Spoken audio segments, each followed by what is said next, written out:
Hi, scholars. So I know that we started our fairy tale unit in writing, and you've been seeing Miss Tanner do a lot of videos for writing. She's kind of our writing expert, so you're really lucky that she's coming to you for distance learning to teach you writing. But I wanted to kind of help out too. So I thought that I would read aloud one of my favorite books. It's called Rump. It's by Liesl Shurtliff, and it says that it's the fairly true story of Rumpelstiltskin. Rumpelstiltskin is my very favorite fairy tale. Every time that we do the fairy tale unit, I start off by redoing Rumpelstiltskin because I thought that it was such a good book when I was growing up. So I'm going to read the back, and then we'll get started with chapter 1. So on the back of the book, there's a little description of the book. It says, in a magical kingdom where your name is your destiny, 12-year-old Rump is the butt of everyone's joke. But when he finds an old spinning wheel, his luck seems to change. Rump discovers he has a gift for spinning straw into gold. His best friend, Red Riding Hood, warns him that magic is dangerous, and she's right. With each thread he spins, he weaves himself deeper into a curse. To break the spell, Rump must go on a perilous quest, fighting off pixies, trolls, poison apples, and a wickedly foolish queen. The odds are against him, but with courage and friendship and a cheeky sense of humor, he just might triumph in the end. Okay, so that's the synopsis for you at the back of the book. So the book is Rump by Liesl Shurtliff. Chapter 1, Your Name is Your Destiny. And there's a picture of a spinning wheel right there. Okay. My mother named me after a cow's rear end. It's the favorite village joke and probably the only one, but it's not really true. At least I don't think it's true, and neither does Gran. Really, my mother had another name for me, a wonderful name, but no one ever heard it. They only heard the first part, the worst part. Mother had been very ill when I was born. Gran said she was fevered and coughing when I came before I was supposed to. Still, my mother held me close and whispered my name in my ear. No one heard but me. His name, Gran asked. Tell me his name. His name is Rump. Gran gave Mother something warm to drink and pried me from her arms. Tell me his name, Anna, all of it. But Mother never did. She took a breath and then let out the air and didn't take in any more, ever. Gran said that I cried then, but I never hear that in my imagination. All I hear is silence, not a move or a breath. The fire doesn't crack, and even the pixies are still. Finally, Gran holds me up and says, Rump. His name is Rump. The next morning, the village bell chimed, and gnomes ran all over the mountain crying, Rump, Rump! The new boy's name is Rump. My name couldn't be changed or taken back because in the kingdom, your name isn't just what people call you. Your name is full of meaning and power. Your name is your destiny. My destiny really stinks.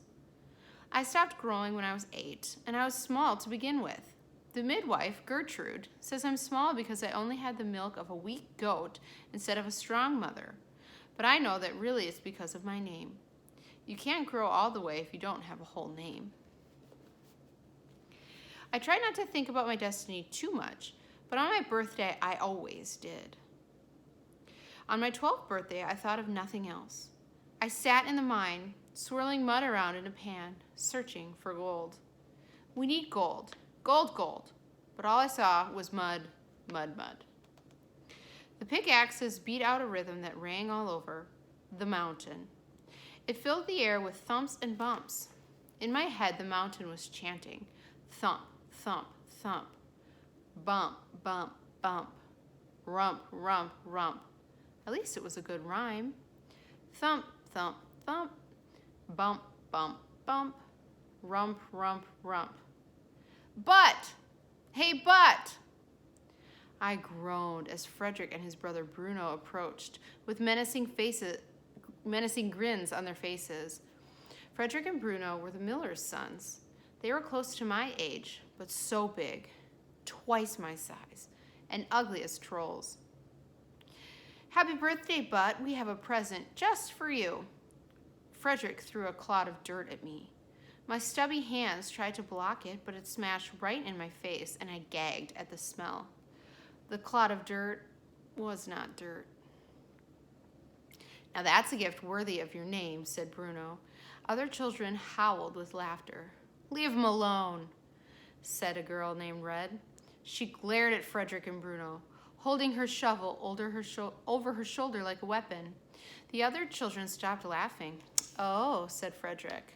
"Do you love Butt?" "That's not his name," growled Red. "Then what is it? Why doesn't he tell us?" "Rump," I say without thinking. "My name is Rump." They burst out laughing. I had done just what they wanted. "But that's not my real name," I said desperately. "It isn't?" asked Frederick. "What do you think his real name is?" asked Bruno. Frederick pretended to think very hard. "Something unusual, something special. Cow rump." "Baby rump," said Bruno. "Rump roast." Everyone laughed. Frederick and Bruno fell over each other, holding their stomachs while tears streamed down their faces. They rolled in the dirt and squealed like pigs. Just for a moment, I envied them. They looked like they were having so much fun, rolling in the dirt and laughing. Why couldn't I do that? Why couldn't I join them? Then I remembered why they were laughing. Red swung her shovel down so hard it struck in the ground right between the boys' heads. Frederick and Bruno stopped laughing. "Go away," she said. Bruno swallowed, staring cross-eyed at the shovel that was just inches from his nose. Frederick stood and grinned at Red. "Sure, you two want to be alone." The brothers walked away, snorting and falling over each other. I could feel Red looking at me, but I stared down at my pan. I picked out some of Frederick and Bruno's present. I did not want to look at Red. "You better find some gold today, Rump," said Red. I glared at her. "I know, I'm not stupid." She raised her eyebrows. "Some people think I was stupid because of my name, and sometimes I thought they were probably right. Maybe if you only have half a name, you only had half a brain." I kept my eyes on my pan of mud, hoping Red would go away, but she stood over me with her shovel like she was inspecting me. "The rations are tightening," said Red. "The king—" "I know, Red." Red glared at me. "Fine, then good luck to you." She stomped off, and I felt worse than when Frederick and Bruno threw poop in my face. Red wasn't my friend exactly, but she was the closest I had to a friend. She never made fun of me. Sometimes she stood up for me, and I understood why. Her name wasn't that great either. Just as people laugh at my name, like Rump, they fear a name like Red. Red is not a name. It's a color, an evil color. What kind of destiny does that bring? I swirled mud in my pan, searching for a glimmer. Our village lives off the mountain's gold. What little there is to find. The royal tax collector gathers it and takes it to the king, King Barf.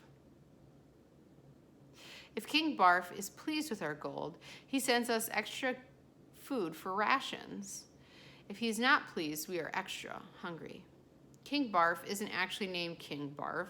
His real name is King Bartholomew Archibald Reginald Fief, a fine, kingly name. A name with a great destiny. Of course. But I don't care how handsome or powerful that name makes you. It's a mouthful. So, for short, I call him King Barf, though I'd never say it out loud. A pixie flew in my face, a blur of pink hair and translucent wings. I held still as she landed on my arm and explored. I tried to gently shake her off, but she only fluttered her wings and continued her search. She was looking for gold, just like me. Pixies are obsessed with gold. Once, they had been very helpful in the mines, since they can sense large veins of gold from a mile away and deep in the earth. Whenever a swarm of pixies would hover around a particular spot of rock, the miners knew precisely where they should dig. But there wasn't much gold in the mountain for many years.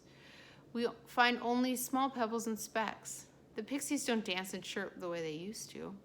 Now they're just pests, pesky thieves, trying to steal what little gold we find, and they'll bite you to get it.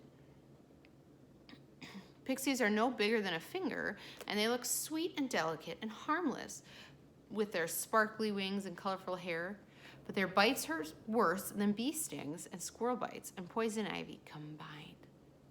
I've had them all. The pixie on my arm finally decided I had no gold and flew away. I scooped more mud from the sluice and swirled it around in my pan. No gold, only mud, mud, mud. Thump, thump, thump. Bump, bump, bump. Rump, rump, rump. I didn't find any gold. We worked until the sun was low, and a gnome came running through the mines shouting, "The day is done, the day is done." In a voice so bright and cheery, I had the urge to kick the gnome and send it flying down the mountain. But I was relieved. Now I could go home, and maybe Gran had cooked a chicken. Maybe she would tell me a story that would help me stop thinking about my birth name and destiny. I set my tools aside and walked alone down the mountain and through the village. Red walked alone too, a little ahead of me. The rest of the villagers traveled in clusters, some children together, others with their parents. Some carried leather purses full of gold. Those who found good amounts of gold got extra rations. If they found a great deal, they could keep some to trade in the markets. I had never found enough gold for even extra rations. Pixies fluttered in front of my face and chirped in my ears, and I swatted at them. If only the pixies would show me a mound of gold in the earth, then maybe it wouldn't matter that I was small. If I found lots of gold, then maybe no one would laugh at me or make fun of my name. Gold would make me worth something.